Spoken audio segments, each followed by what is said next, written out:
Oh, what's going on, everybody? This is going to be a fun show, and this is going to be a long afternoon or night of making waiver claims. Welcome to Fantasy Football Today, presented by BetMGM, the sportsbook born in Vegas. I got to say, I've been doing this. This is, I think, year 16. This is the best week of the waiver wire I've ever seen in 16 years. No, it's not, but it's good. It's very good. Very best one of the season. Yes, I was about to say best one of the season for sure. You know, because you got guys who are available in like so many leagues. Like Juju is barely rostered, you know, and Tracy is pretty available and Tank Bigsby. So it's pretty exciting stuff. And we have 4 teams on bye. We have the Chiefs, the Vikings, the Dolphins, and the Rams. Chiefs, Vikings, Dolphins, and Rams. They're on a bye. So yeah, do you feel like looks exciting, but with the top guys who we'll talk about in a second, could it be a total, you know, where's sad trombone? Could it be a big setup? Yes. Yeah. Could be a fooled you week. Is that what you're asking? Really, mostly at the running back spot. The receivers, you know, it's the Colts that could be the fooled you guys, just because if Richardson comes back, then it's hard to say, oh my God, I'm excited to start Josh Downs. I think you can still make a case to start him, but in the case of Flacco, that just makes the whole passing game, like even Alec Pierce becomes interesting by comparison. So yes, there's definitely the potential of the running backs ruining your excitement of the waiver wire, because if Singletary comes back, that hurts Tracy, and if ETN's healthy, then Bigsby may not be this good. He could still be the best running back in Jacksonville, but he may not be this good. So yes, but the receivers, I mean, look, there's a handful of guys that you can make a case could be starters for this week and beyond. Did you have a hard time making your top 3 for the week? The only guy I have a hard time with really is Juju, because they're on a bye.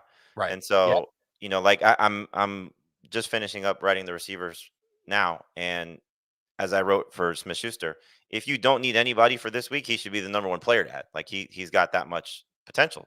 Agreed. But if you need somebody for this week, then you clearly can't prioritize him because they're not playing. So you want to get him, you want to make sure you can roster him, but at what expense? You know, if you're struggling right now going into week 6. Well, that's definitely a topic to discuss. I just want to make sure, Adam, you keep this same energy when we talk about the quarterbacks and the tight ends, because I don't know if they're as good. Well, no, I mean, there's actually guys. There are guys, sure, but it's not as exciting as running back and wide receiver. I mean, Daniel Jones is better than Patrick Mahomes. Well, I think Kirk Cousins is, you know, he's 63% rostered. I would agree with you. It's not as exciting. And the problem with I don't know if you care, but with the Colts anyway, is that they are facing the Titans this week, and then the Dolphins. They've had good pass. No, Flacco don't care who he's facing. He doesn't. I mean, they were pretty good against the Steelers, and the Dolphins are in 2 weeks, and they just lost Javon Holland. But okay, anyway, why don't we put it on paper here? And if you want to expand to your top 5 this week instead of your top 3, you know, you can do that. In fact, why don't we do that, Jamie? Oh my gosh, they're going crazy on FFT. Top 5 waiver wire priorities this week. So for those of you who watch us on CBS Sports HQ on Tuesdays, Dave and I do a waiver wire segment where we have our fancy wall, and it's usually the top 5 anyway. You see that in the email that I send anyway, Adam. So you see the top 5. But it's 2 running backs and it's 3 receivers. It's Tank Bigsby and Tyrone Tracy. And then it's Wan'Dale Robinson, who somehow still makes the cut for us, which means he's probably a little bit more available on some other sites.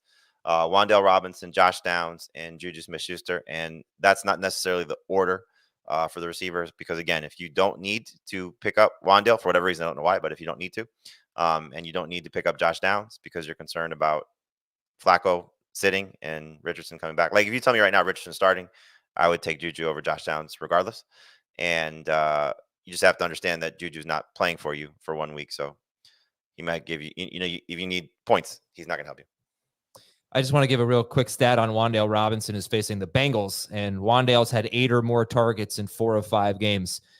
So far this season, there have been 7 wide receivers who have had 6 or more targets, just 6 or more targets against the Bengals. And 6 of those 7 have scored at least 15.8 PPR fantasy points. 5 of them have scored. So the Giants actually, and that's the other really exciting thing about the waiver wire. Schedules could be a little bit tricky to truly know, to really figure out only 5 games in, right? But the Giants have a really good schedule coming up. Dalton, Schultz, and Cade Otton have good schedules coming up. The Jaguars have, Tank Bigsby. The Bears are a really good defense, but their run defense actually stinks. Yes. So that's good for Tank Bigsby. Kirk Cousins has a good schedule coming up. Well, at least this week, and then maybe Seattle. They've been, bad against decent quarterbacks. So that's another. Oh, and then there's like the Bears, if anyone's available there. The Bears have an amazing schedule coming up. Caleb Williams might be available in some 10-team Superflex leagues. In other leagues. But they took a lot of heat for that one. Yeah, they have the best. Well, I didn't really explain it well, but they have the best best schedule coming up. Maybe of any team, the Chicago Bears, even though they do have a bye in week 7. All right, so for Jamie, it was Bigsby and Tracy, Wan'Dale, Josh Downs, and Juju Smith-Schuster. And Juju maybe being the most enticing, depending on what your needs are for week 6. Dave, how about you? Your top 5. Same names, different order. Bigsby is number 1. Tyrone Tracy is number 2. I put Juju at the top of the list for wide receivers. I know he's not playing in week 6. I know Rashee Rice isn't playing anytime soon. And this is what I was kind of getting at with Juju Smith-Schuster last week. And now everybody can go and get him, 93% available. I think wide receiver is deep enough where you can make Juju the priority, even if you need a wide receiver this week. And you can go back to that well and pick out another wide receiver with your second go round, third go round in waivers. Wan'Dale is 4th, and then Josh Downs is 5th. The one thing that Jalen Tolbert is 6th. I'm putting up 6. Tolbert deserves. He was there before Monday night, before Monday night's game. The one thing just to keep in mind with Juju is if we start to see some trades happen at the receiver market, Adams gets traded, and then the Chiefs feel like they have to jump in and get someone, then you may be wasting FAAB on Juju because they don't play for 2 weeks. So they have time to sort of reevaluate themselves, reevaluate the market. They probably look at it and say, we don't need to overspend for a wide receiver. But if Adams goes and the Browns make it known to the league, Amari Cooper is available, and Darius Slayton, let's just say the Giants are, hey, look, we got this shiny new toy here. Let's maximize his value because Malik Neighbors is going to come back. You get the point. Like the receiver market starts to become a little bit more bountiful, and the Chiefs look at it and say, okay, yeah, Juju was good, but can we rely on him to get us to where we need to get to without Rice being there? So just something to keep in mind. I don't know if it happens in the next 2 weeks. I don't know if it's something that they even do at all, but never know. They've traded for a wide receiver each of the last 2 years. Yeah, that's true. Kadarius Toney and Mecole Hardman. So there aren't that many wide receivers that are really going to be an impact. They're probably almost certainly not going to trade for Davante Adams because it would be surprised if the Raiders gave Davante Adams to a division rival. But there was that report I saw that they're willing to overpay for him. So we'll see how true that is. So yeah, I just want to talk about these guys a little bit more here. First of all, unless I don't think we said it before the show. I don't know if we said it on the show, but Travis Etienne had a shoulder injury, which is why he barely played in the second half. In the first half, they both, Tank Bigsby and Travis Etienne, had 4 carries. So, the shoulder injury is something that popped up on the injury report or it popped up during a game. And then, was it last week or was it 2 weeks ago when they were talking about it? It was 2 weeks ago when he was standing on the sideline and Bigsby went off for 7 carries and 90 yards against the Texans. Right. And then there was talk coming into the week about, okay, he deserves more work. Like we spent a lot of time on our Sunday morning show. Todd Furman was talking about that. He's our, gambling guy, about how the market was, going up and the prop market was going up for Bigsby. And Pete Prisco, obviously is very tied into that team, was saying, expect more work for him. And then you saw it. And then as Dave alluded to, Peterson said yesterday that the shoulder injury was part of the reason why they didn't want to overwork him or make it worse, whatever he said, in that game. But Pete's point prior to the game was they almost want to make Etienne more of a third down back and Bigsby more of the first and second down guy. And how do you overlook that after what just happened? Etienne had a 6-catch game. Bigsby just second week in a row looked dominant. So do they continue this pattern against the Bears, especially, very competitive game against the Texans, winning a game against the Colts? Like, why would you go away from that formula? So I'm curious to see what they do. I don't think Etienne had a single catch on third down. He didn't even have a target on third down. All of his catches were on first and second down. They still used Dearness Johnson. They used all of them on third down. But okay. So Yeah, we're putting it out there. These guys are not slam dunks necessarily. Is Juju, though, do you think kind of safe aside from a trade for Amari Cooper or Devontae Adams or something? Do you think Juju, who, let's go back to what he was a few years ago with the Chiefs before his concussion. Off the top of my head, I think he was something like wide receiver 20 per game. He was basically he was building towards something like in the last 3 games before the concussion. Like got off to a slow start. I think he had an ankle injury, if I'm not mistaken, in camp. And then a little sluggish start. Remember, takes a while to pick up this Chiefs offense, and he finally started to get going. I know Heath was talking about that a lot. And then the concussions, then came back at the end of the season, had a couple of decent performances, and here we are again.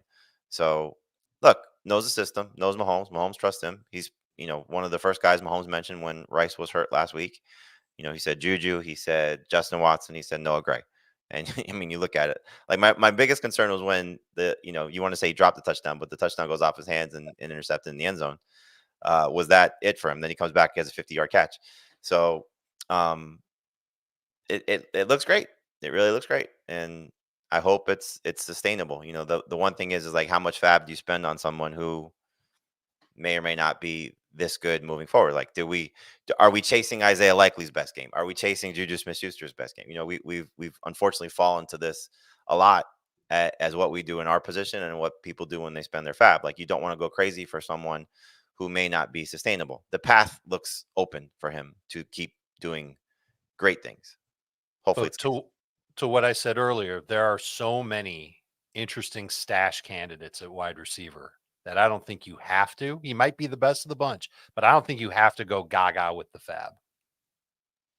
Okay. Well, do you think he'll be better than Xavier Worthy? Do you think Juju will be the best Chiefs receiver rest of season? Yeah. Wide receiver? It feels like it for the interim. Like, again, rookie receivers. Look what happened to Rashee Rice last year. I mean, it took him some time before he was this good. And he was doing it not the same way he was doing it this year. He was doing it mostly from a touchdown perspective. So at some point, I'll keep using the same phrase that everybody's using with the Chiefs. They'll flip the switch, and that will happen with Worthy.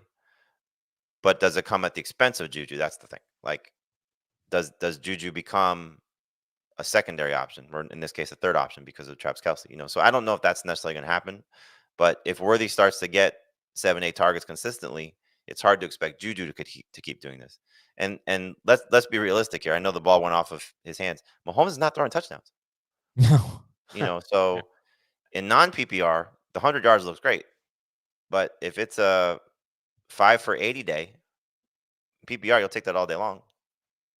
7 catches for 130 yards for Juju. By the way, Xavier Worthy did have a season high in targets. He had a season low in average route depth, barely a season low, but season low, and a season low in ADOT. So, without Rashee Rice, they use him a little bit differently, and he did have 6 targets, which was a season high. All right, we do have to take a break. I guess I just want to know what you're expecting from, we'll take a break, and I'll just wrap up this conversation about Juju, about these 5, because these 5 are big, and then there are more. There are definitely more, but we'll be right back to wrap it up on these guys on FFT. Well, you need your sports news anywhere? We've got breaking news to bring you. Then get your sports anytime you want them. Big trade news overnight to discuss. Because we know you need sports all the time. A lot of movement in the rankings this week. A legend adds to their legacy. We're bringing you that breaking news right here on HQ. CBS Sports HQ, anywhere, anytime, all the time. All right. Well, usually we do one question for each game. I'm going to do one question for each of the top 5 waiver wire priorities. Okay, so Tank Bigsby. Do you think he is the best Jaguars running back rest of season? No. I think the path is there for him to be the best Jaguars running back rest of season. Okay. Yeah. Whether we think so or not, we know we acknowledge that it's a possibility. Definitely a possibility. Tyrone, it's a possibility. The guy that he's competing with for touches apparently has a bad shoulder and isn't really showing how explosive he once was. So he's going to need the opportunity to Bigsby. Basically, I think Bigsby will need to make some mistakes or be inefficient, and ETN will have to stay healthy. And if those 2 things happen, then yeah, ETN's going to blow him away. But I think there's a real chance that we're starting Bigsby as a number 2 running back, certainly through the bye weeks, but maybe rest of the way. Tyrone Tracy, is he the best Giants running back rest of season? So this one is interesting because what do the Giants do if they fall out of playoff contention? Because surprisingly, they're in playoff contention right now. So do they decide to just go with the younger player and give him the chance to be the full-time guy because Singletary is not part of their future? Or do they just try and continue to win games? It's always a touchy situation when you have a coaching staff and a front office that could be fired. So winning games is important to them. I would hope, especially if you're in the Tracy camp, not in the Singletary camp, that he's earned a role. To whatever capacity he's earned a role, whether it's the full-time role, whether it's a part-time role, whether it's a passing downs role, goal line role, he's earned some sort of role because he looked great. And prior to Singletary hurting his groin, he looked great. He had 2 very strong games. Yeah, he has had a couple of fumbles. Production-wise, he looked good. Yeah. He had 2 productive games before the stinker, where he got hurt. So I'm hopeful that the Giants look at this and say, take your time, Devin, get 100% healthy, and we can roll with Tracy. And then fantasy managers benefit as well because you're getting a guy that could be a number 2 running back. Yeah, Tracy, I just want to remind everyone, Tracy did not play on third down. It was Eric Gray they used on third down. Just don't really think they're going to be using Tracy as like an every down back, even if Singletary's out. All right. I definitely see, we have to acknowledge there's a possibility that you pick up Tyrone Tracy and you're dropping him in like 3 weeks. It's definitely possible. I don't like the fact that he wasn't like far and away the lead back in Seattle to start the game. Eric Gray was that guy. And then Gray falls at the goal line and his role got relegated to just third downs. And I don't even think he had a target after the fumble. So, and Tracy is a converted receiver. So there's more that he can do if the Giants coaching staff likes him enough to do it. I think what we'll see though, is when Singletary's back, it could be 50-50 with Singletary getting a lot of the high value touches. So Tracy, use him while you can. He's definitely great. He's probably going to need to put up another big game or 2 to really convince that Giants coaching staff that they can move on from Singletary. Okay, Wan'Dale Robinson. Nice. Does he feel like the most? No, I'd say that's Juju. But does he feel like the second most predictable one on this list? I would say he's more predictable than Juju. You think so? Okay, I guess the follow-up is like, are we putting too much faith in the New York Giants offense? If we're making 2 of our I don't know if those priorities. statements have to go hand in hand. Like, you don't have to put faith in the Giants offense to put faith in Robinson. Because we've seen a little inconsistencies from Daniel Jones in the first 5 games. He's been better than anybody expected, but Wan'Dale's role has been very consistent. And so, like, back up a minute, and we're talking about Devin Singletary and Tyrone Tracy. This isn't the best running game in the world. So a lot of it's going to be put on Daniel Jones and the passing game and the receivers. And I don't know exactly what the target share is. I'm going to guess it's probably similar, that 65% of the targets were going to Neighbors and Wan'Dale prior to the Seattle game. I can't imagine it was a big difference between Slayton and Wan'Dale based on how the game unfolded and the targets that those 2 guys had. So you're seeing concentrated targets, which is what we love. And you're seeing a guy who's been extremely productive, which is what we love. 3 straight games with over 13 PPR points, 2 touchdowns now in the season, which is, a nice pace for him, given what the expectations were. So I know this is probably not the popular statement, but if both are available, Wan'Dale and Juju, I'm going to take Wan'Dale. Is it just because you can use him this week and you can't use Juju, or you're thinking rest of season he'll be better than Juju? I'm thinking there's a track record that's been established for 5 games. There's no reason to think that they're going to replace Wan'Dale, or at least bring in somebody to replace Wan'Dale. And there's still a very talented player behind Juju that at some point could get going. True. It was New York. We've got a very talented player who is going to continue to soak up targets. Not that it's really hurt Wan'Dale. But Wan'Dale's been excellent with Neighbors. He has in full PPR. I think when you start talking about other formats, he becomes far less appealing. And if the running game gets going, I would get a little bit more worried about the explosive plays that Robinson can make. Certainly the target volume has been good for him, no doubt about it.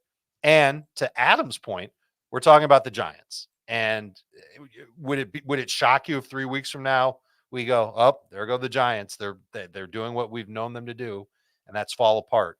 And then on top of all that, we know that Wan'Dale Robinson is a little bit injury prone. He's missed time with injuries. And Juju's not. That's also something that could be an issue. I'm not talking anybody off the ledge of picking up Wan'Dale Robinson, but I wouldn't add him thinking he's going to be the solution to my receiver problems rest of the season. He's a great Band-Aid right now, and he might end up being a good number 3 receiver in full PPR, but I don't want to overrate him with Neighbors coming back, with the running game potentially getting better, with the Giants possibly falling apart, and with Robinson potentially getting hurt. Okay, and then last one's on Josh Downs here. Just real quick, would you pick him up if Anthony Richardson were starting like this week and going forward? Would he be a big priority for you? Yes, because what I want to see is what they look like with him not coming back the first game from an extended absence with an ankle injury. That's the only sample size we have, and it was against the Bears, which is a tough matchup. So, what can Richardson healthy, Downs healthy look like? Because I know I was saying this, I'm pretty sure Dave was too. Like, Downs was a big piece of Richardson and the puzzle. Just another guy who can give him some easy targets and easy opportunities, open some things up for Michael Pittman as well. And clearly, Flacco has unlocked the potential of this passing game. It's a big difference. You see the upside of what Pittman was a year ago with Gardner. You see the upside of what Downs is clearly. 17 targets in his last 2 games, 70 catches last 2 games. He's been a star. So he's not going to do this with Richardson, but can he be 5 for 70? I think that's realistic. Can he score every couple of games? I think that's realistic. So I would still have interest in him. It'd be lower, but I would still have interest in him for sure. I remember sharing this earlier that Downs and Richardson are tight. They are real good pals. They work out together off the field.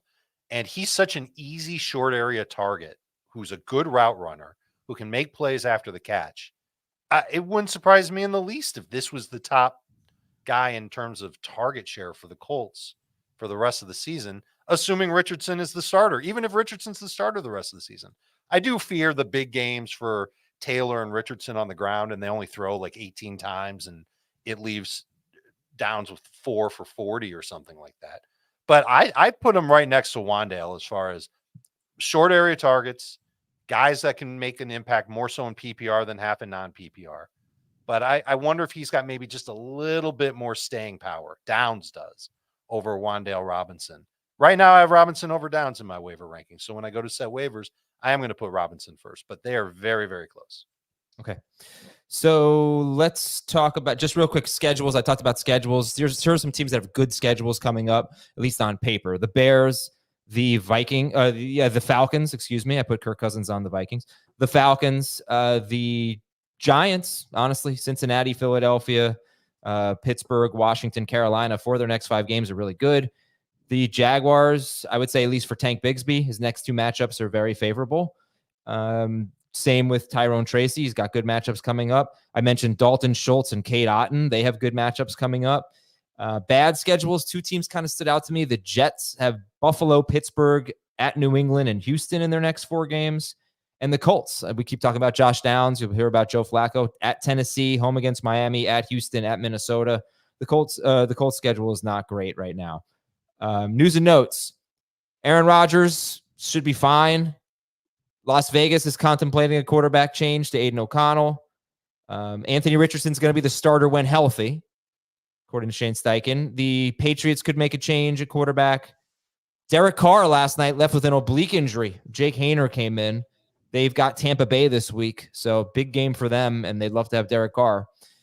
Josh Allen seems like he's fine. That was strange the way he hit his head. We'll see, but the Browns are sticking with Deshaun Watson, and the Panthers are sticking with Andy Dalton. Running back, so Brian Robinson is still dealing with this knee injury. He was on the injury report. He ended up playing. He barely got any work, but he scored 2 touchdowns. But Brian Robinson with Carolina this week, right? No. Sorry. No. Brian Robinson has the Ravens this week. Yep, the Ravens. Carolina after this week. Carolina after, yes. And then Chicago after that. And then the Giants after that. Big week for the Commanders at Baltimore. Huge game. Ramondre Stevenson has a leg injury, but he said it's no big deal. We talked about Travis Etienne's shoulder. Joe Mixon may not play this week. They don't sound super optimistic about Joe Mixon, so be prepared. Dario Gumbawale just was the number 1 running back, period. And he's got a great matchup against the Patriots. Would you call it a great matchup? At least a favorable matchup. It's definitely a favorable matchup. The only concern would be is this a run game for the Texans? And I know I'm saying this despite the fact that Ogunbowale had 15 carries to Akers 9. But I would imagine like if they need a more physical running back, they're running Akers as opposed to running Ogunbowale. But I still have more interest in Ogunbowale. Like I think Yeah. just based on the role in the passing games, 2 weeks in a row, you heard me saying it all last week. Buffalo can't defend pass catching running backs. Go pick him up, start him if you need him, and he was good. I think it's 14 plus PPR points in back-to-back weeks without Mixon there. So he's my favorite Texans running back until Mixon comes back. Now the other part of this though is Pierce can return. Yeah. But I still think Ogunbowale in the passing game is not, his role is not changing. And they And just lost. and right, and Nico's week to week. Zach Moss appears to have dodged a bullet with a serious ankle injury there. Doesn't look like it's going to be that bad. Aaron Jones is going to have an MRI on his hip, and hopefully he's back after the bye. Wide receiver, you can drop Rashee Rice. He is likely out for the season. Cooper. Well, if you've got IR spots, you can stash. That's true. Yeah. Cooper Kupp could be back after the bye, but it is not a guarantee. So that would be the Raiders in week 7 for Kupp. Both Eagles wide receivers should play this week. Yay! Nico Collins week to week with the hamstring.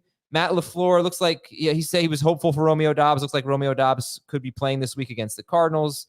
And Xavier Legette says he expects to play this upcoming week against the Falcons. So that's a guy who's still got some appeal, 51% rostered, I believe. The tight end, David Njoku, he came back and he hurt his knee. So I could be another absence for Njoku. But Evan Ingram will likely play this week. And I won't bore you with the offensive line injuries, but Will Hernandez for the Cardinals is out for the season. That's 2 starting offensive linemen, right tackle and a guard. Right tackle and right guard, I believe, who are either out for the season or for extended periods of time. Bengals are going to be, I think, on their 3rd string right tackle. Colts have a couple of offensive line injuries. Broncos offensive line injuries. Panthers offensive line injuries.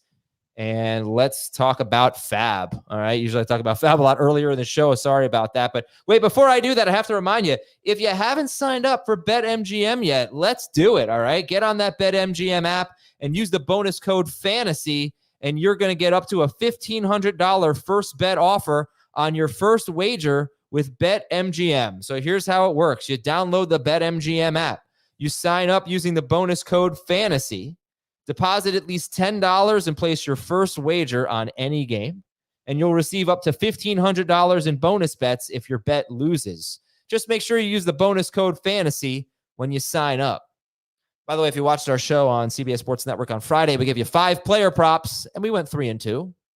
Not bad. 4-1 would have been nice, but, not every. Geno Smith threw for too many yards. What was the other one we lost? Deontay Johnson. Yeah. All right. How much FAAB are we talking about here for these guys, Dave Richard? For the wide receivers, I wouldn't go higher than like 20 to 25% for any of them. And I think that's particularly aggressive. We haven't even scratched the surface on how many wide receivers there are to add off the waiver wire this week. But the running backs are where it's at. And I think if you're desperate for a running back at this point in the year, I think you got to do what you got to do and go minimum 30% on Bigsby and Tracy. And if you need to go 40, 50%, I don't mind doing that either. We're talking about 2 running backs that showed us a lot. In the case of Bigsby, it's been 2 straight weeks. His metrics are actually insane over the last 2 games. I'd love to tell you guys about him. I'll give you a teaser. His avoided tackle rate in the last 2 weeks is 60%. That's unheard of for a running back, and that's far and away number 1 in the league. Okay. So 20% for the receivers. You said 30 or more for the 20 to 25 for the receivers, 30 to maybe all. I don't know what the situation is. You might be desperate. You might have ETN and you just want to make sure that you've got a Jaguars running back. If you want to plop down 50%, I say do it. Okay. So let's talk about other names here. We haven't really talked about the quarterbacks yet. Top 3 at each position. Jamie, who are the quarterbacks to target? You mentioned Kirk Cousins. I was surprised that his roster percentage is in the low 60s. So coming off a 500-yard game matchup against the Panthers this week, it's set up for him to, hopefully continue what he just started to look like. Forget about the production, but he started to look better, and he's talking about feeling better. So he's the number 1 quarterback tag, top 10 guy for this week. And then it gets interesting because Daniel Jones has been a very good fantasy quarterback. 3 of his last 4 games over 22 fantasy points, and good matchup this week against the Bengals. They just lost to safety and Dax Hill, so we'll see how the secondary performs. Hopefully Malik Neighbors is back. You know what that means to this offense. So he's a borderline number 1 quarterback for this week. And then Joe Flacco is still available in over 80% of leagues. You're talking about a guy that has now 6 straight or 5 straight games of 300 yards passing going back to last season in the regular season, and multiple touchdowns in those 5 starts. So when he's on the field, he's been great. It's a brutal matchup. The Titans secondary has been good, but if you need a quarterback, why would you not trust Joe Flacco at this point? He's not a top 12 guy for me, but I still would not bet against him if you need him. So those are the top 3 quarterbacks. And I assume you're thinking that Neighbors is going to play this week. I'm anticipating it. The fact that he was in the early stages of the concussion protocol last week, I would hope that he gets through it this week. Clearly something you have to keep an eye on. But did Daniel Jones actually miss him? I mean, Darius Slayton stepped up and played fantastic. So just based on the matchup, I don't think Daniel Jones needs Malik Neighbors to crack 20 fantasy points. I think if he has Neighbors, you're talking about a guy that could be north of 25 in this matchup. He would need him if the matchup were difficult, but it's Cincinnati. Should be a good matchup for him. Yeah, I can't. They just made Lamar Jackson look like an MVP. I don't think I said this on the show. I was talking to some buddies last night. We were just talking about football, but just since we are putting some stock in the Giants this week, I think you'd be hard pressed to find a team that has improved more on the offensive line from last year than the Giants. It is really the big story that we never talk about. But their offensive line is actually like borderline good, which is a weird thing to say. It's been like 15 years, it seems, since we could say that about the Giants. But it's making a huge difference. All right. I mean, at this point, plays, your offensive line is healthy. It's receiving got your 5 starters. It's a lot to look at and say that this Giants right now are just playing very well. Playing well, yeah. I mean, they didn't play that well against the Cowboys. They played very well last week, but yeah. Okay. Let's talk about the Giants for those. So, Dave, the running backs. Who are the top 3 running backs to get? Bigsby 1, Tracy 2. I've got Ty Chandler 3rd. He's available in 50% of leagues. He's on bye. We don't know what's going to happen with Aaron Jones and his hip MRI. If you need a guy for this week, though, Dare Ogunbowale makes sense, and it's because of what he's done the past couple of weeks. Jamie talked about it. Played 2/3 of the snaps for Houston. Great matchup this week where he might be able to get, goodness, man, close to 20 touches potentially. I just want, before I forget, if you're in a CBS league and you go to your player stats page to pick up free agents, you're going to be looking at the projections for the week.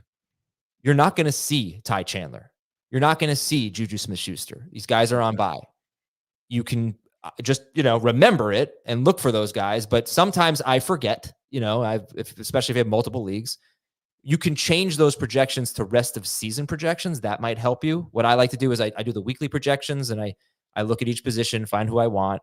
And then I'll go to like the flex and I'll change to rest of season projections. And then I'll go to the most rostered list, the players, roster trends, most rostered, free agents. And then I'll look. So just keep in mind, if you're just looking at weekly projections, you are not going to see Tua Tagovailoa. You're not going to see Juju. You're not going to see Chandler. Like, there are some good players who are on bye this week that might be available. Can I give you another way to do it too? Yeah.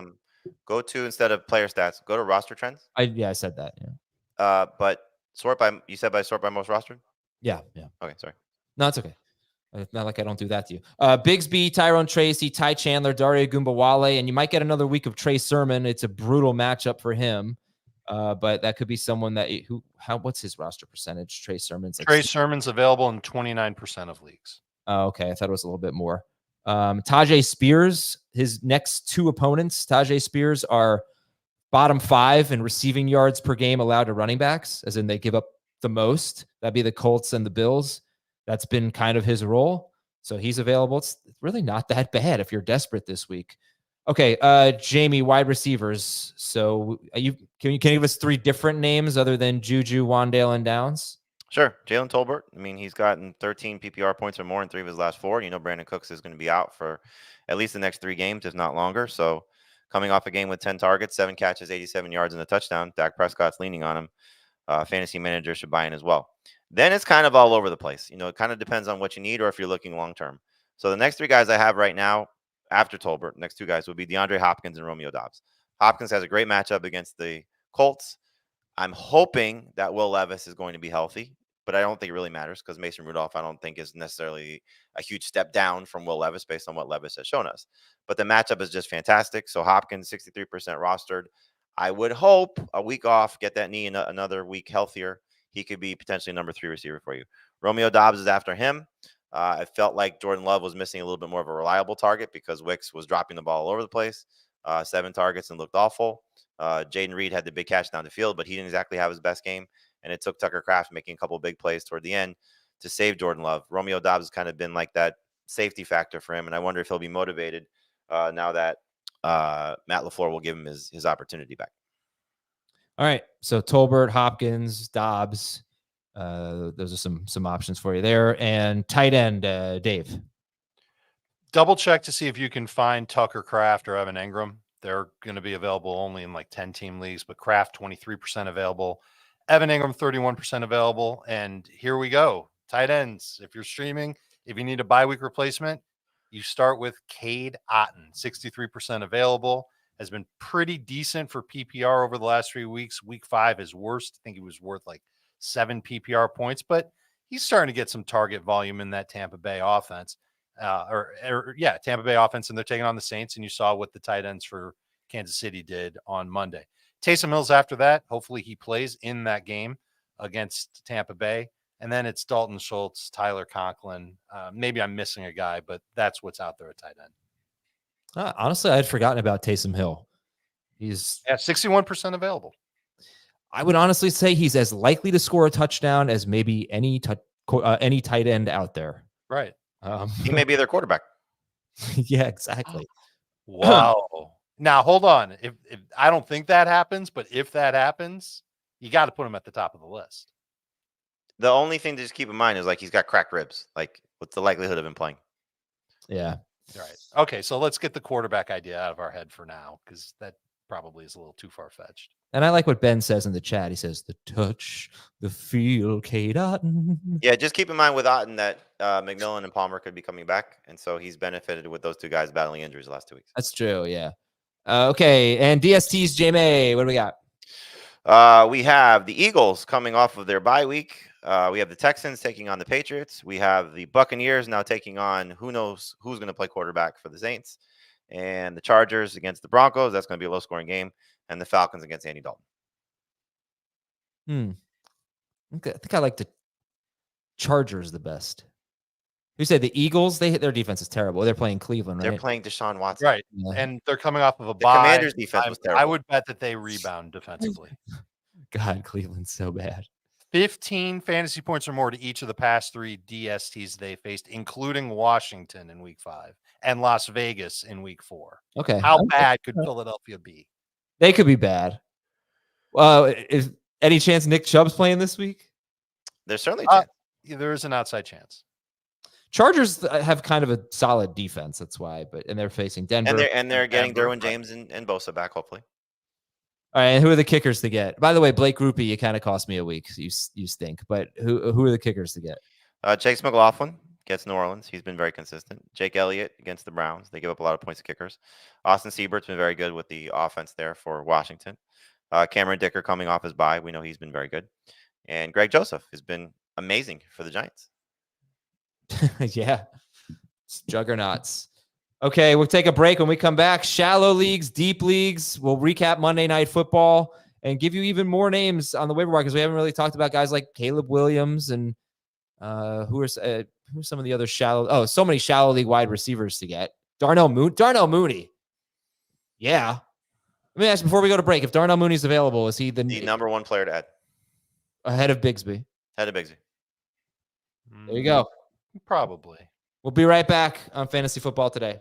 CBS Sports HQ, giving you college football coverage unlike anyone else. We're talking Big Ten. Pre- and post-game coverage. Are you encouraged with the way that this team responded? Along with breaking news. A lot of movement in the rankings this week. Highlights and expert analysis. That streak could be in jeopardy here. Sure. What was your main takeaway from this game? How impressive was his domination?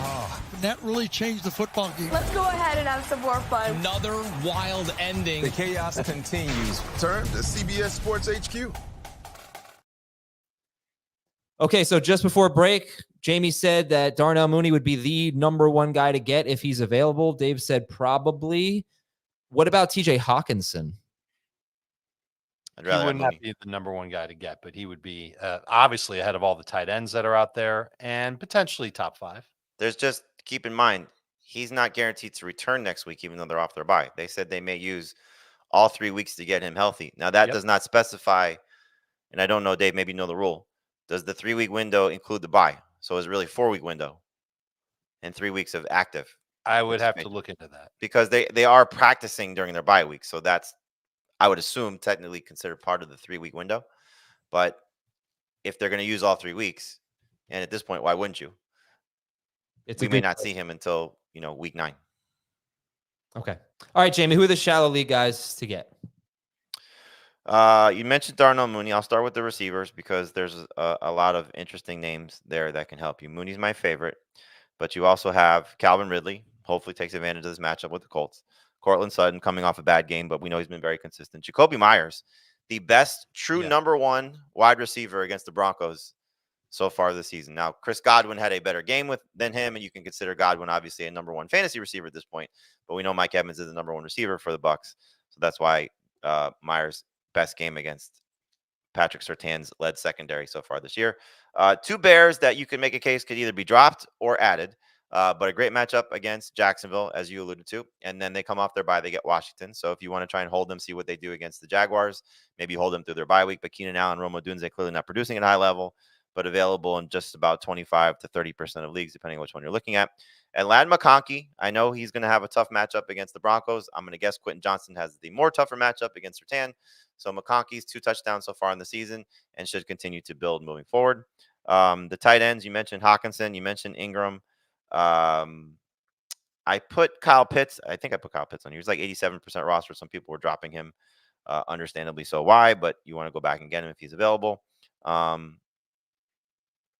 else? Oh, I'm sorry. Isaiah Likely, who's 80% roster. Tucker Kraft, they mentioned 77% rostered, and Evan Ingram. The running backs who are available, there's a bunch of them. Just got to get to the list. Sorry.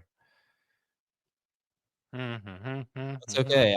I'm watching a little tape right now to see if Patrick Surtain shadowed Jacoby Myers. Oh, there's Jacoby Myers.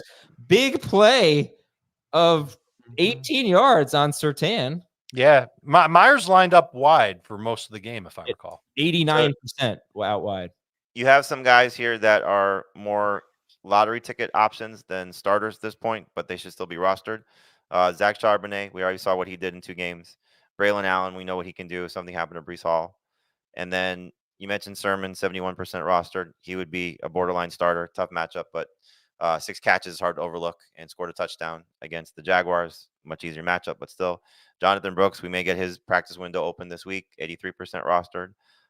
Justice Hill and Antonio Gibson, more PPR options, but could be flexes at some point when you feel like the matchup's right or if you're stuck. Raheem Mostert's at 83% rostered. Devon Achane goes into their bye week on a concussion, and Mostert had a solid game, 98 total yards against the Patriots. But we know what his role will likely be when he's back, even with Achane. And then the quarterbacks, I think I have 3 guys listed, which are Anthony Richardson's 87% rostered. I think if he's available on your waiver wire, you want to pick him up just to see if he can get back on track and be the quarterback we thought he was going to be. Geno Smith still leads the NFL in passing yards and probably going to be throwing a lot against the 49ers. And we saw Kyler Murray do a decent job throwing the ball, at least better than I expected, but certainly he didn't make plays with legs. Geno's coming off a 70 rushing yard game, career high for him, but he's rushed for 30 or more yards in 3 games this season. And Caleb Williams, who would ever drop Caleb Williams, taking on the Jaguars, taking on the Commanders in their next 2 games. And he's got the soft spot of his schedule that he's taken advantage of. The Colts 3 weeks ago, the Panthers this past week, and I think it continues against Jacksonville this week. Can I get gross on the running backs? Yeah, go ahead. Because I didn't hear the name Tyler Algier, Jamie. Oh, Tyler Algier, 60%, 66%. Right. He was one of the ones I meant to mention with the handcuff guys. I think he might be okay as like a desperation bye week replacement running back because the Falcons are taking on the Panthers. Yep, and he's gotten at least 9 total touches each of the last 2 weeks. Yeah, so like Caleb Williams or Kirk Cousins, who'd you rather have? Oh, Cousins. It's Kirk. Okay. Would you? The drops are tough this week. Would you drop Keenan Allen and Romeo Dunze for, Juju? Yes. Okay. would you drop Zach Charbonnet for Tyrone Tracy or Tank Bigsby? Yes. I think I'd definitely do it for Bigsby. I don't know if I do it for Tracy. Yeah, how Depends bad what you need. Like, if you don't have to make a move, and then you not necessarily have to. But Right. what if, it's a groin injury for Singletary? Like, what if he's out for a month? Yeah, I know. It's just obviously we've seen Charbonnet and how great he can be. But okay, Dave. Dave, none of those guys are available in any of my leagues. Could you tell me who's available in the deeper leagues? It's pretty easy at quarterback because you've got Flacco and Jones available in over 80% of leagues. Jamie had Flacco third on his list. He's first on mine. I know he's taking on the Titans. It's a great defense. It doesn't bother me. I think Joe Flacco is just going to keep doing what he's doing. So he's going to be one of my favorite quarterbacks to pick up. And in the event that Anthony Richardson is cleared and he comes back this week, of course, I'm drop kicking him right to the waiver wire. I'll go back to try and find another quarterback who's out there. Maybe even somebody like Andy Dalton, Bo Nix, Will Levis. It's gross. Aiden O'Connell, Drake May. Those are guys who are available in deeper leagues at quarterback. Not great guys, but I'll take the chance on Flacco.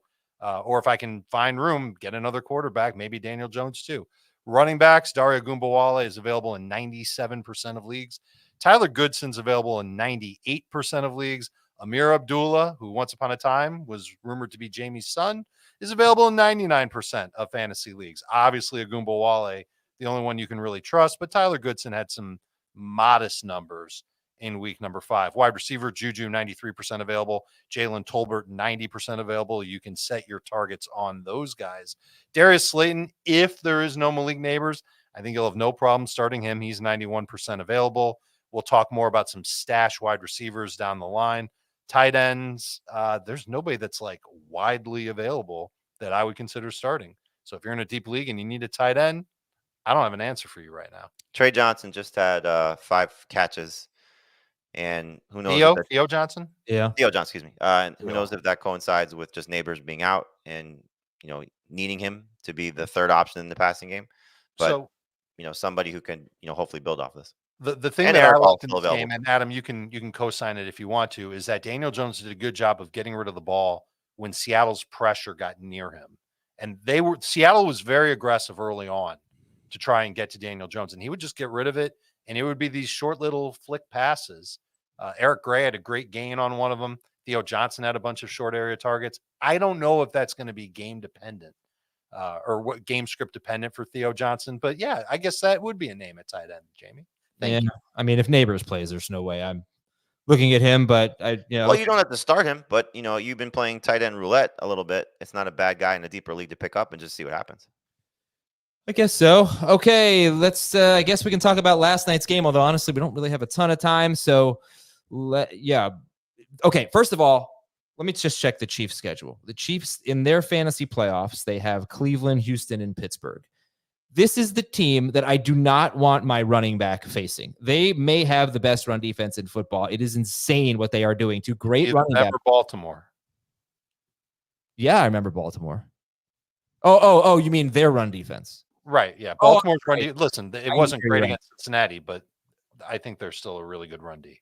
Yeah, no, I'm sorry. I didn't hear. I thought you said, do you remember Baltimore? You said it's either them or Baltimore. Have you heard of a town called Baltimore? They are so good. So I am not surprised that Alvin Kamara had kind of a dud game. But Chris Olave, look, the Saints had the ball for 20 minutes. They never had any rhythm in this game.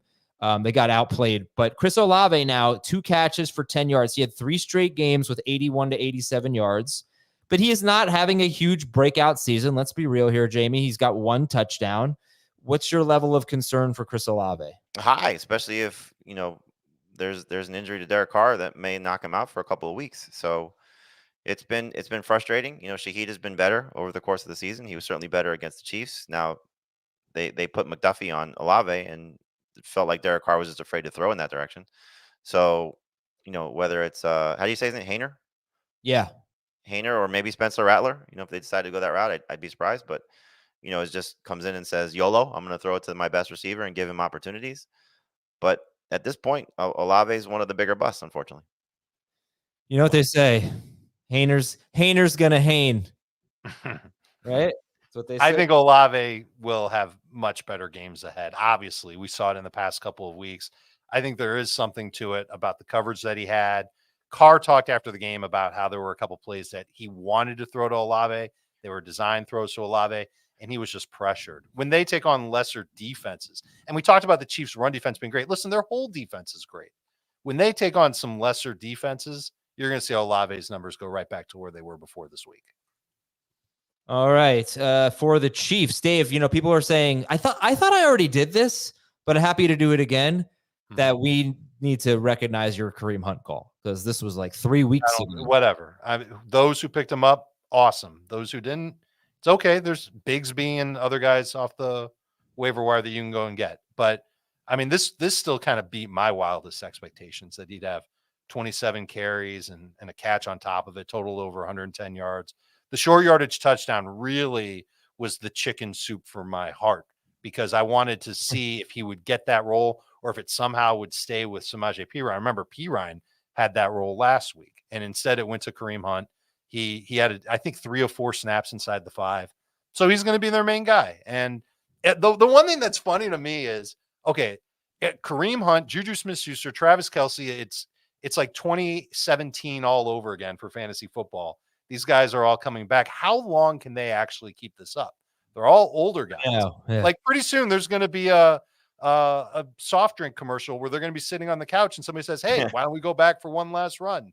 And then they go back out and play, and it's kind of a mess, and we kind of regret it. But for now, ride the wave. Kareem Hunt's doing great. I don't see the Chiefs replacing him as their lead back.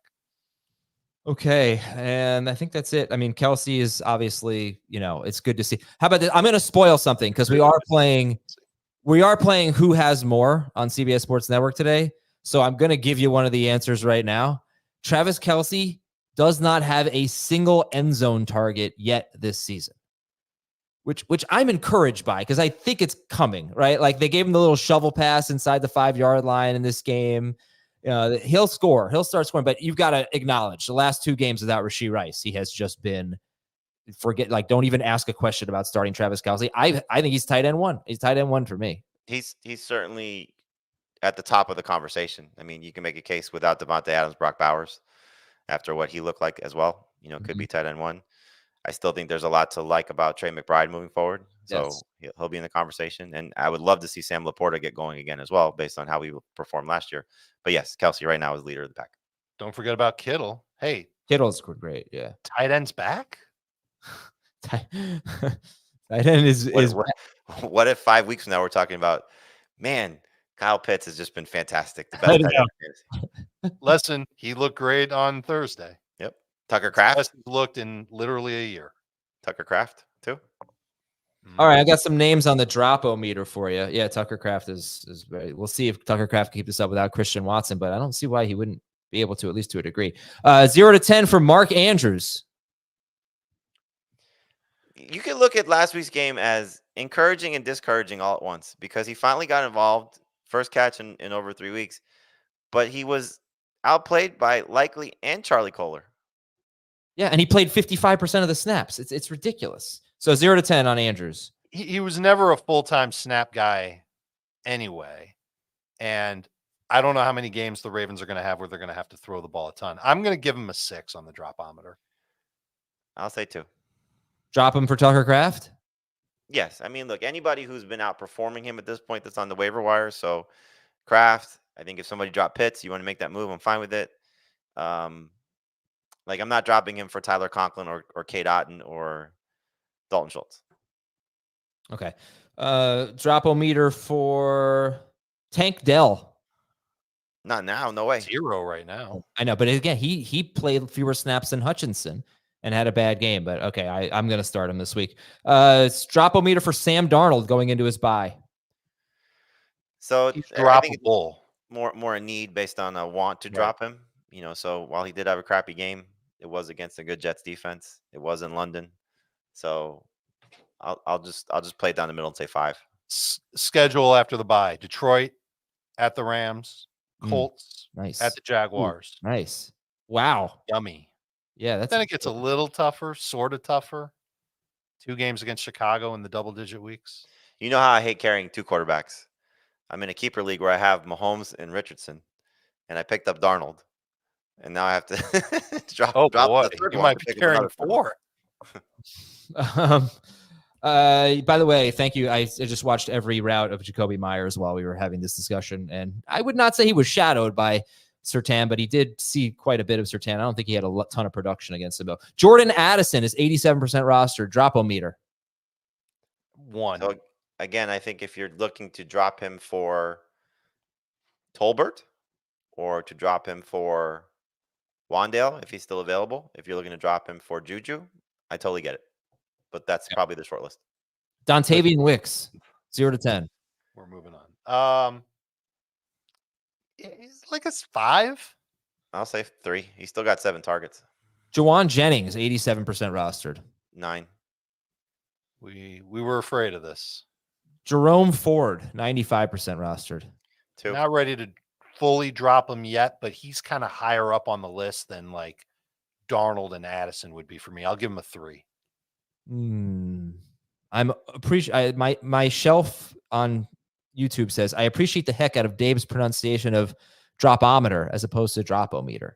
But what you don't know, my shelf, is that if I said dropometer, he'd say dropometer. So he's just. Are you kidding? Do you really think I would do such a thing? Oh, speaking of giving you a hard time about things, I watched the first full practice of Heath Cummings as basketball coach last night. Ooh, how was that? Oh, he was angry. Really? I was sitting with a couple of dads, and I said, "I wonder if he just had a bad fantasy week." You could definitely tell, like he doesn't have a kid on the team. He's a paid coach to come coach the team, and he's great. He's absolutely great. But the Royals and the Chiefs were playing. Like he wanted out of there. Oh, that's why. Oh, that's tough. That's tough. That's so, the but yes, there was one kid in particular. I would not say his name. Was not doing what Heath wanted, and he had them doing suicides after suicides after. Really? It was so funny. Oh, this is great for tomorrow. I cannot. It's going to be fantastic content moving forward. Oh, that is awesome. Bobby Knight of Youth League Basketball. So my son, just real quick, my son had been out for a couple of weeks because of baseball practice, and he wasn't feeling well, and he hadn't run like this maybe in his life, and he looks over to me and goes, "Are you okay? Just go to the bathroom." He thought he was gonna puke. Like just go. Heath, wow. I'm telling you, he's great. He's fantastic. I can see why his son is so good in basketball. But I want to know, like, if he stays angry, will you go to the next practice and file a report? I probably will not, just because I coach my same son's baseball team, so he'll have to make a choice of where he's going to go. But I definitely have to go coach his baseball team. But he was, and it wasn't like a mean coach. He was just like upset, like, you're not listening. Hey, go run. It was good. I'm was very he pleased. like yelling at the kids? I hope Nope. he wasn't. Nope, he does not raise his voice. Sound like Heath. Yep. Right. All right, guys, let's talk a little bit more about the waiver wire here. Okay, so quarterback, Jamie mentioned Anthony Richardson, Geno Smith, Caleb Williams, and you like Caleb the best in that group, or Geno? Long term, so it depends. Like, if you need a starter I would start Caleb over Geno this week. Just matchups too good. Long term, that's a great question. I probably would, if I need a quarterback, I'd probably go with Geno, because I think I'll have a little bit more, safety. Ceilings could probably be similar. Floor is probably safer for Geno. If I don't need a quarterback, I just want to see what develops. I'd rather have Caleb. And then there's obviously Richardson who factors into that. But Dalton over both. I mean, clearly that's the smart move, right? Yeah, well, Kirk Cousins is our top waiver wire priority. The Panthers, every quarterback or team quarterback that has scored 20 or more fantasy points, except for Justin Herbert, who only threw 20 passes against the Panthers. Herbert touchdowns in that game. Yeah, they are really bad. And Joe Flacco, Dave likes actually better than Cousins For this week, yes. Okay. Assuming he plays. Yeah, right. That's the other issue. You can Yeah, stat. I don't know. I don't know if Kirk Cousins is going to throw 58 times against Carolina for 509 yards. This could be a week where, all right, maybe I'm wish casting, but this should be a week where the Falcons just let their run game run wild, and they don't have to have Kirk Cousins carry them. If their defense is any good, that should be the game script for their matchup at Carolina. Well, remember I talked about this on Friday, I think on the network show. We had the Bears 2 games ago, I think, or 3 games ago, throw 50-plus passes, and everyone was great, and then they came back down to earth. We had the Packers throw 50-plus passes 2 games ago, and everyone was great, and then they came back down to earth last week. So just keep that in mind. You know, but there's obviously a lot to like about Cousins and the matchup and Darnell Mooney. It's not just 1 week for Mooney. He is their number 2 guy. He's ahead of Pitts. True. All right. Will Levis has a great matchup if he plays. Then you can always look at Aiden O'Connell, Jameis Winston, Drake May, Jake Hayner. Aaron Rodgers is still available. He's not playing great, and Buffalo is a tough matchup. What's Tua Tagovailoa's rostership? 48%. Yeah, all right. You can still stash him on the IR. Yeah, and then there's, we're not going to start Dalton or Bo Nix. So Russell Wilson, though, is someone, if you're in a super flex league, that could start as early as this week, and he is 9% rostered, and he gets potentially gets Las Vegas this week. Running backs, all those handcuffs that are available. Do you hold on to Jonathan Brooks with the way Chuba Hubbard has been playing? Do you hold on to Jonathan Brooks, or do you make a move with Tracy or Bigsby Without an IR spot? Yeah. I mean, clearly, if you need someone for this week, then you're going to drop Jonathan Brooks if he's the last guy on your roster to pick up, one of those guys. But I still think when we're looking at league winning potential, he's got league winning potential because of what Chuba Hubbard's doing. Like, if he gets the opportunity to be the lead guy in that offense, then he could be that type of player, if not better, because he's a better talent. But the concern would be does Hubbard lose any sort of touches at all, or lose significant touches at all, because he's been playing great. So it's probably going to be a committee. I'll go back to what I said prior to the news that they weren't activating him. The month of October was probably going to be bad. Now it could be into early November, but by the end of the season, they may be giving him those touches, and it could be special. But Adam, I think it would be a real dingbat move to draft Jonathan Brooks, carry him for 5 weeks, and then cut him when we're at the closest point to him coming back. I know. It's kind of hard to see Chubbard go away at this point. He's been and listen, I am 100% sure that the Panthers are going to ease Brooks in. So like his first actual game, like I'd be shocked if he had more than 10 touches. Second game, shocked if he had more than 12 touches. But we could see a November, December, Phoenix rise from the ashes of Carolina, and Jonathan Brooks plays well. If you're going to drop him, don't do it. Trade him. Try and trade him for sure. But if you must drop him, do it on like Saturday so that you have a chance to get him back off waivers before week 7. Do you guys think Trey Sermon will be good this week against a very good run defense? He did have 6 catches last week at Jacksonville. I don't think really the Colts offense will be great this week against Titans. Their defense has been fantastic. And so, yes, Flacco is a different kind of quarterback because he just doesn't care at this point. Why would he? So we saw a couple of games last year where he was 302-3. If you like Flacco, probably you should expect something like that. I don't think Sermon's going to have 300 against the Titans. I'm saying if you like Flacco, I don't think he's going to go over 300. I think the streak snaps. I think he's not a top 12 quarterback for this week. But Titans have been really good. Really good. And now the Colts are down another offensive lineman too. Keep that in mind. They lost Will Fries. That does stink. 14 or more non-PPR points to 3 running backs in weeks 2 and 3 is what the Titans allowed. They've been great against bad running backs. They've struggled against good running backs. Is Trey Sermon a good running back? No. Good grief, no. So like he might by default be a top 24 running back for me. Actually, I'm looking right now. He is exactly 24th in full PPR. All right. So sorry, I'm just gonna speed it up. We like Bigsby, we like Tracy, Chandler, Roshan Johnson is a goal line back.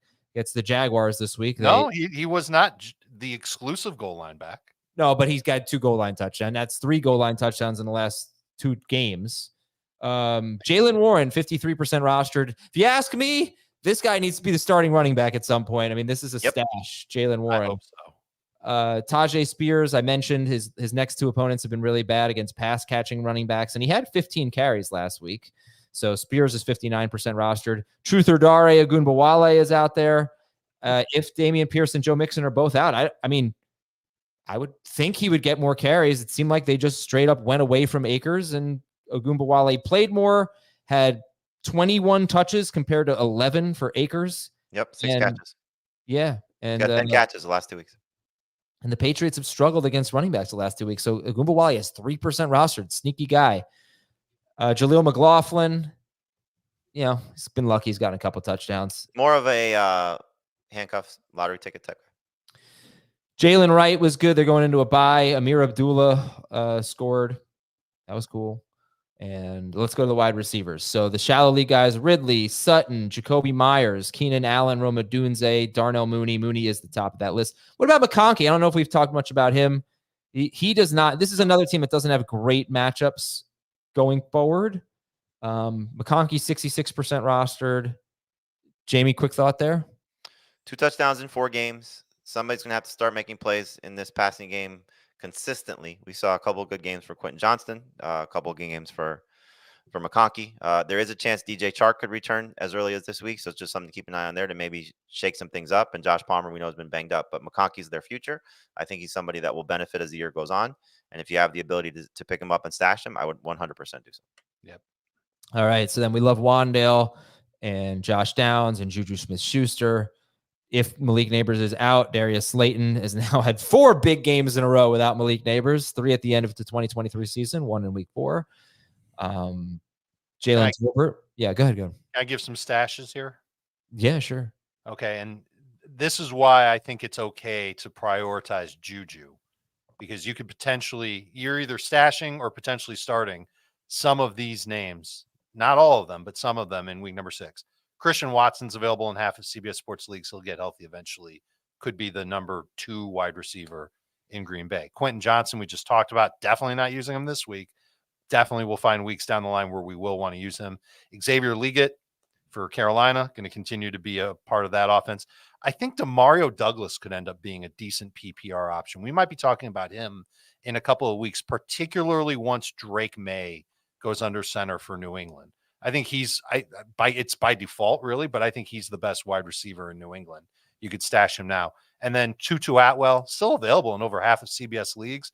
I don't know what the role will be once Nakua and Cooper Kupp are back, but with Cooper Kupp coming back, that doesn't scare me off of Atwell. That actually makes it worse for Whittington.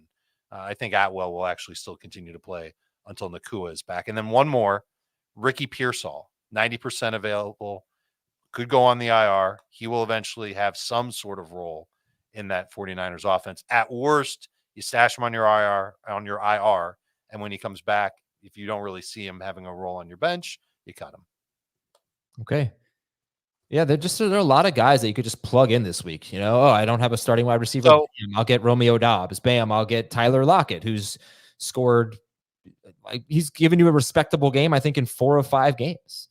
So he's on a list of 4 wide receivers that are more deeper bye-week replacement types. Lockett's on there, but he's not my favorite. Michael Wilson, 64% available. He's somebody that could go and get you 10 PPR points. Lazard can get you 10 plus. He's 44% available. And then Alec Pierce, only if I know this sounds silly because Pierce has had some big catches from Anthony Richardson, but if Flacco's playing, I don't mind using Alec Pierce as a boom bust flex. And he's out there in 71% of leagues. And I bet his number goes up because people keep seeing him having these big stat lines and they go, okay, eventually this guy's going to go off. So it wouldn't surprise me if people who aren't listening to the show go after Alec Pierce a little bit harder than we might. We'd rather have Downs. I think that's pretty obvious, but Pierce is going to be somebody who can fill in week 6 if you need a receiver. Now, granted, the Titans have played 1 fewer game, but they currently are giving up the fewest completions of 20 or more yards and the fewest completions of 20 or more air yards. Having said that, Houston is also very good at eliminating the deep ball, and Alec Pierce had 3 catches for 125 yards and a touchdown against Houston. But on paper, can you run down the list of quarterbacks the Titans have played? And if you can't, I can. Yeah, go ahead. Caleb Williams in his first NFL start, he was a mess. Aaron Rodgers in week 2. Malik Willis in week 3, and I think it was it Huntley in week 4? Yeah, it was Huntley. Yeah, it was Huntley on like 6 days of practice. Yeah, I would argue that this Titans defense hasn't been properly tested. Yeah, no, you're right. Enter Joe Flacco. Okay, and then at tight end, we've got just one more name is Trey Tucker. He's 46% rostered. We expect Adams to get traded. Tucker's going to play a ton and probably have some solid games out there. Okay, just quick updates here. I'm seeing from Jerry Jones. Micah Parsons has a chance, but he's iffy for Sunday. Left tackle Tyler Guyton has a good chance to play on Sunday. And Deron Bland probably not going to play this week. Their cornerback. Tight ends. All right. So, yeah, like Isaiah Likely, Adam or ignore him? Adam. I think they're going to need to throw against Washington. And I think they're going to want to throw against Washington. 40 times last week. He had 3 targets. Yeah, 2 of them were in the end zone. I'll go back to what Heath said last week. It's a tight end now with 2 big games out of 5. Like, why would we ignore him if you're stuck at the position? Would you rather have Kraft or Likely? Kraft. Okay. Ingram or Likely? Likely. Dalton, Schultz, Tyler, Conklin, Cade, Otton. That's Jamie's order. Dave likes Otton best. How would you rank Schultz, Conklin, Otton, Dave? Otton, Schultz, Conklin, and Taysom Hill. If we knew he were healthy, I'd put him at the top of the list. Okay. And then DSTs, Texans at the Patriots, Eagles against the Browns, Bucks at the Saints. That could be a good one. Chargers at Denver, Falcons at the Panthers. Kickers, Chase McLaughlin, Jake Elliott, Austin Siebert, Cameron Dicker, and the wonderful, amazing Greg Joseph. We are out of here, folks, and we will talk to you on the CBS Sports Network at 1 p.m. I know this was a long show, but like I said, best waiver wire week in 16 years, without question. So that's a callback to a joke from an hour and 10 minutes ago. Have a great day, everybody. Bye.